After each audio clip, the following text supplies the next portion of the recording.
Okay, well, first of all, I'd like to thank the symposium organizers both for putting together a really fascinating symposium both for the science and the science history that I've learned in the past couple of days, and also for giving me a chance to participate.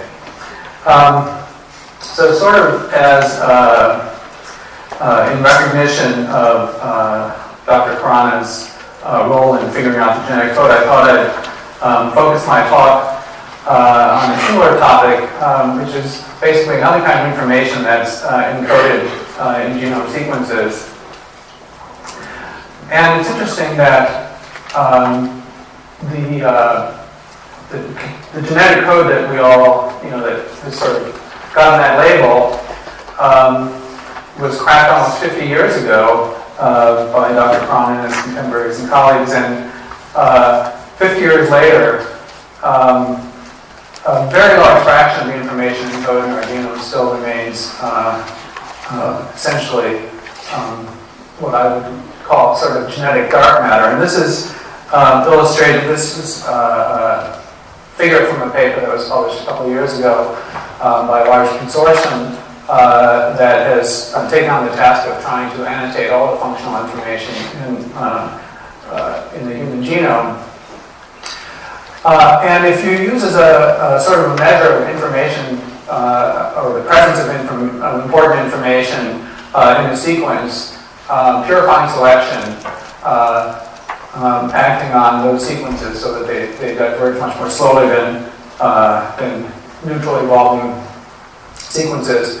At least, and this is certainly an underestimate, 5% of human genome contains functionally important information where you pay a price if it gets mutated. And of that, only a third can be understood in terms of the genetic code that we've heard about the last couple of days. The rest of it is non-protein coding. The generally held view, which I share, is that probably the vast majority of it has some sort of regulatory function, probably much of it regulating gene expression at some level. And of that, aside from the fact that we can see it's important by its conservation, there's, for the majority of it, we can't say anything more at this point. Okay, so one of the things that you'll notice is that something on the order of 15% of that non-protein coding regulatory sequence turns out to map into sequences that are transcribed but don't encode proteins, that are the untranslated portions of messenger RNAs. And I just wanted to make a couple of observations I find interesting about just sort of genomic analysis of the transcriptome sequence. And one is that the average primary transcript of a human protein encoding gene is quite long. It's long enough that based on the rate at which RNA polymerase moves along the DNA, it takes at least a half an hour from the time the transcription initiates until the first transcript is completed. And for more than 2,000 human genes, it takes more than an hour. For more than 500 human genes, it takes more than 5 hours from initiation of transcription to completing the primary transcript. And a corollary of that is that for any regulation to act on the expression of the products of those genes, that regulation cannot be regulation initiation of transcription. It has to be acting at some later time point. Second interesting point from just looking at, again, sequence analysis of the transcriptome is that the non-protein coding portions of messenger RNA in aggregate are longer than the protein coding sequences. And there's substantial alternative splicing acting on these sequences, and just a strange little factoid in the average messenger RNA in the human brain, the 3' UTR, the sequence is 3' to the coding region that aren't translated. On average, just those alone are more than twice as long as the coding sequence. So that doesn't automatically imply they're important, but it's very suggestive. And I want to just give you one more factoid before I start talking about actual data. And that is that a really striking fraction of our genome and yeast genome encodes RNA binding proteins. This is based both on experimental evidence in some cases and others, strong inferences from motifs that in every characterized case have RNA binding activity. So in the yeast genome, more than 550 genes, essentially more than 10% of the genome is predicted or known to encode RNA binding proteins, and in human genomes, almost certainly more than 1,000. And these are, for reasons I think become a little bit more clear later on, almost certainly an underestimate. Our ability to predict from sequences that a protein has RNA binding activity is very poor, and some of the most familiar RNA binding proteins, like one of the earliest well-characterized, the iron response element binding protein, which is identical to a conatase, have no sequence features that would lead you to predict that they bind RNA. Okay, so one way of synthesizing all this sort of genomic inference is that maybe the simple model is that maybe at least many of these RNA binding proteins might be playing a regulatory role that has a lot of parallels to the DNA binding proteins that regulate transcription. Namely that these RNA binding proteins might recognize information that's encoded in messenger RNAs, recognize specific sequences just as transcription factors do in promoters and enhancers, that target them to the specific RNAs that they regulate, and then interact with effectors to regulate the events in the life history of messenger RNA that include internuclear processing, export, movement in the cell to specific locations, retention in those locations, translation, and ultimately decay of the RNAs. Okay, so a simple sort of natural model, but and we know that we knew when we started our work on this that there were certainly several examples of RNA binding proteins that satisfied this model, but it wasn't so clear how widespread it was. First, a postdoctoral fellow, Andre Gerber, and then this graduate student, Dan Hogan, decided to look at this problem by basically selecting a set, not entirely randomly, but more or less sampling the world of RNA binding proteins in Saccharomyces cerevisiae.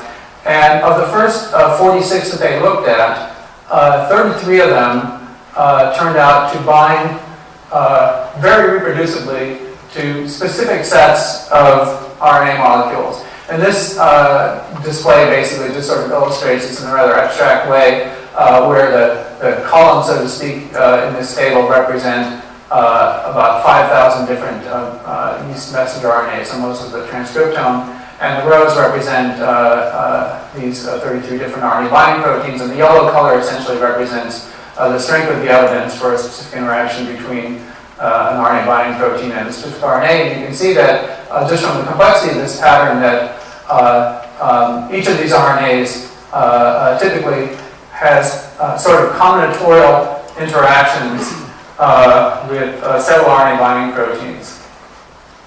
And actually a University of Wisconsin alumnus, Dan Klass, has been continuing this work, and the number of RNA binding proteins for which we have good evidence for highly specific binding to RNAs is still rising. It's now more than 77 in yeast. Okay, so there's lots of RNA binding proteins that bind specific targets, so that's one of the predictions of the model I showed before, is that like transcription factors, specific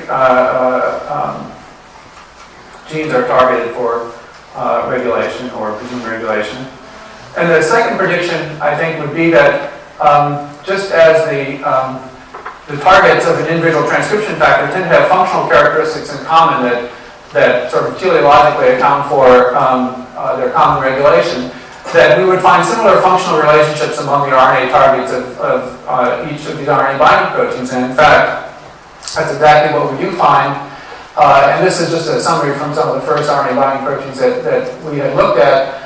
And what these tables illustrate are using this color code for just the strength of statistical evidence, is the degree to which the RNA targets of each of these proteins representatives on the vertical axis are enriched for either subcellular localization of their protein products. So there's a very strong cytotopic theme to these RNAs, namely the targets of the RNA targets of each individual RNA binding protein have a very strong propensity to bind RNAs whose products wind up in similar places in the cell. And you see the same sort of functional themes in terms of, let's say, the biological processes in which the proteins are involved, so cell division, signal transduction, cell wall biogenesis, et cetera, et cetera. Okay. So it looks like this, again, this is inferential, but it looks like from these patterns that these proteins really are behaving as sort of the post-transcriptional analogs of transcription factors. And as I sort of framed it in the beginning, one of the things that we're really interested in, one of the great problems right now in, I would say, biology in general, is figuring out what that rest of that information in the genome is doing, why it's important. And so in terms of our interest in this, we'd like to find out how these RNA binding proteins recognize their specific targets. Presumably there's something in the sequence of those targets that defines which RNA binding proteins they interact with. And so Dan Reardon, who we showed in the previous picture there, has taken on this problem, and he's used a variety of approaches to look at this. And one of which was simply to look for sequence elements that are statistically highly enriched in the specific RNAs bound by these transcription factors. And that approach was successful for somewhat less than half of the RNA binding proteins that he looked at. But it did identify a bunch of specific sequences that most of which we were able to validate by direct physical measurements. And I just want to make the point that the sequences that he identified in this way, of course, are diverse. They tend to have, many of them have very high information content.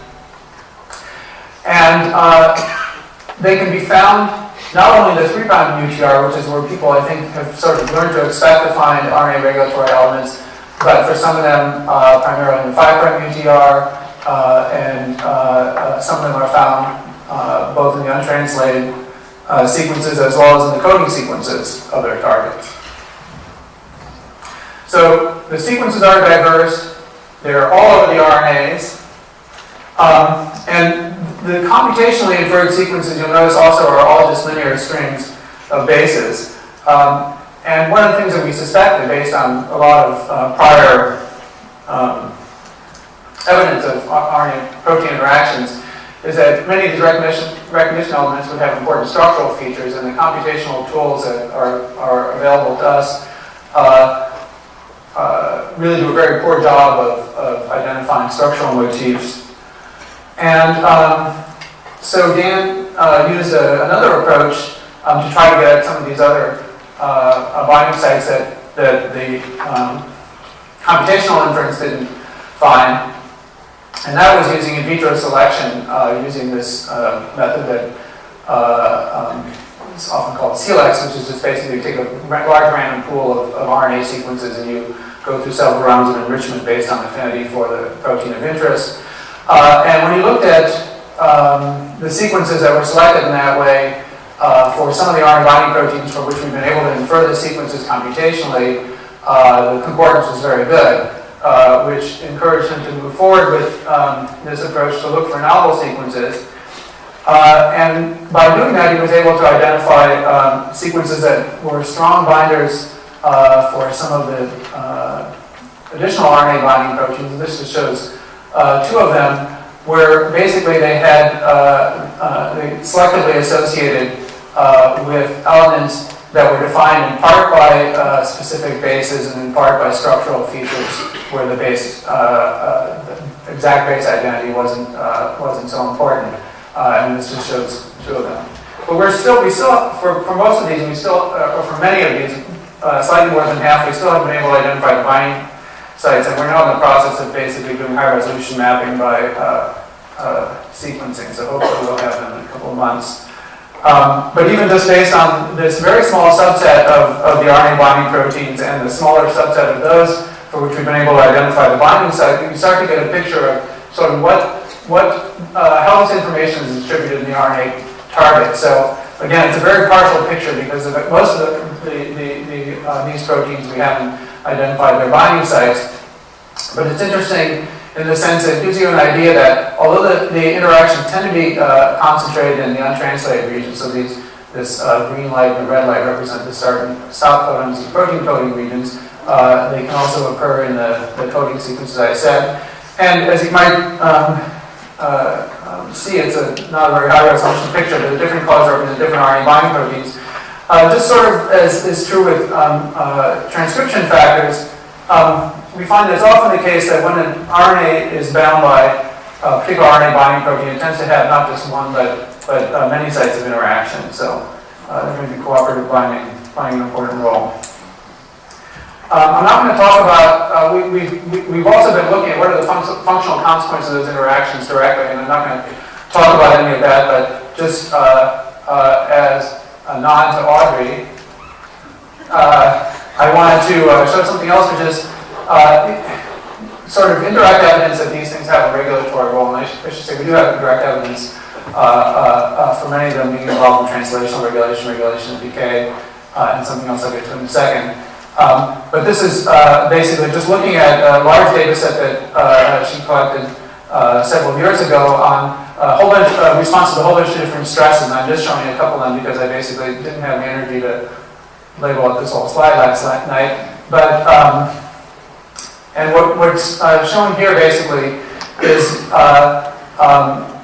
for each of these RNA binding proteins, whether the presence of a binding site for that protein is positively or negatively correlated, or is correlated with induction or repression of its targets in response to each of these stresses. And so you can see that, and the bright red color basically corresponds to a p-value of greater than 10 to the minus fifth. And so you can see that for many of these RNA binding proteins, there's a very strong association between the presence of binding site in RNA and its behavior in response to these environmental stresses.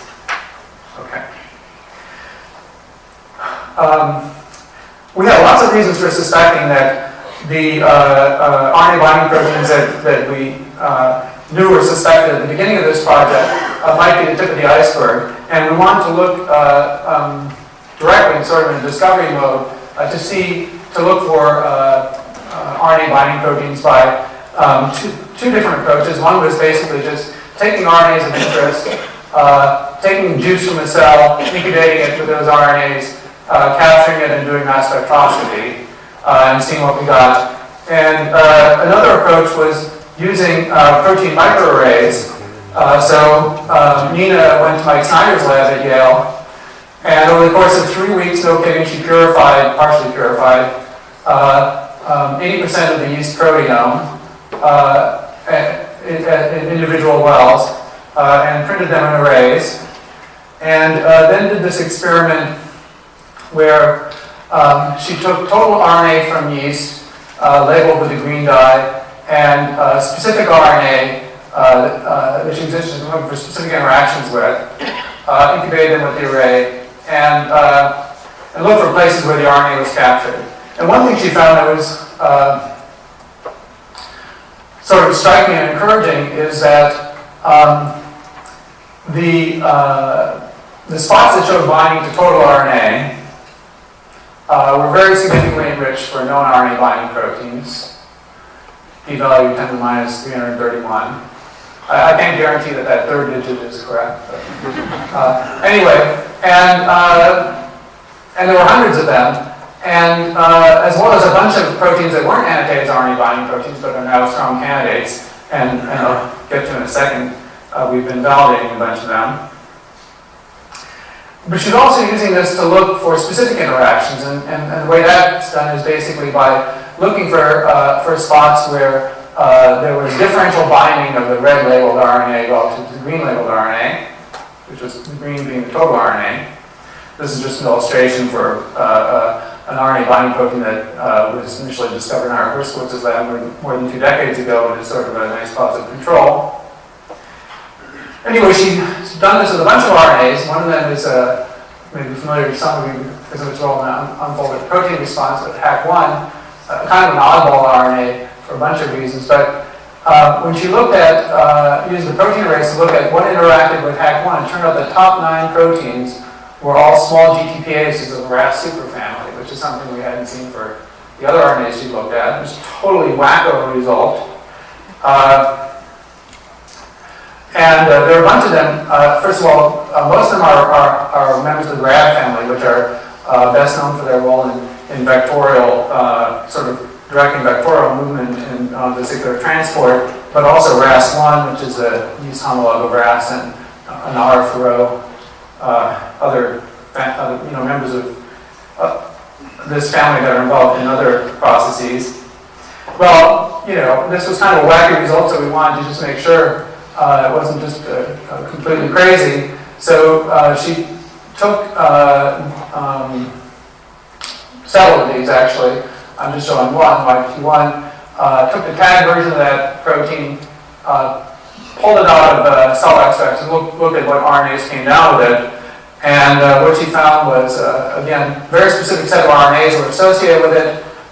They had very strong functional enrichment for proteins that are localized in the plasma reticulum and some others. Again, strongly suggesting that these were modified functionally important interactions. This just summarizes what Nina found, as well as from similar experiments using mass spectroscopy that Dan Klass, who's a Wisconsin graduate, did, which identified some other proteins that are known to be involved in vesicular transport, but had not been known or suspected to have any RNA binding activity. And basically, there's a striking picture that a whole bunch of proteins that have roles in vectorial transport in the protein secretion system turn out to have RNA binding activity as well. And this suggests a possibility, which we're actively pursuing, that maybe these proteins are involved in precise subcellular localization of RNAs and compartmentalization. Since here you have a pre-existing system in the cell, and many of these small GTPases that are involved in this have this, there's an oversimplification, but one of the ways you can conceive of their role is that they regulate, they identify compartments of the cell, and they regulate precisely movement between compartments of the cell using the GDP-GDP switch. So it's a great set of proteins for hijacking for subcellular localization. Okay, so this is hypothetical, but based on the strong association between the targets of specific RNA binding proteins and subcellular compartmentalization of their protein products, and that taken together with the evidence that proteins that are directly involved in vectorial transport in the secretory pathway have RNA binding activity, it suggests to me that one of the bits of information that's encoded in the genome, encoded in RNAs, encoded in genome sequence and transferred to RNAs by transcription, is information that specifies where in the cell that RNA gets localized. And so maybe every messenger RNA, in fact, if this isn't true, I'll eat my hat, carries a protein that's encoded in its sequence that's recognized as specific RNA binding proteins and serves to direct that RNA to specific subcell foci for localized translation. And this is just a conceptual image. I think I made the mistake of showing you about pointing this out, and people think, "Wow, that's a really fantastic in situ hybridization that's going there." You know, I just took a textbook figure and drew a bunch of colored dots on it to illustrate the idea. But anyway, okay, I'm gonna shut up now. So I want to thank the people that were involved in this work. Really fantastic graduate student Dan Hogan, Andre Gerber, who started out the work and is now at in Switzerland. Dan Reardon, who's been doing the analysis of the binding sites. Dan Klatz has been extending the work that Dan Hogan did and identifying novel RNA binding proteins. Nina Tsvetanova has also been doing that. And much of this work has been a long-standing collaboration with Dan Hirschlock, who's a kind of an RNA guru guy. And this is just a photograph of showing the people who are involved. So thank you.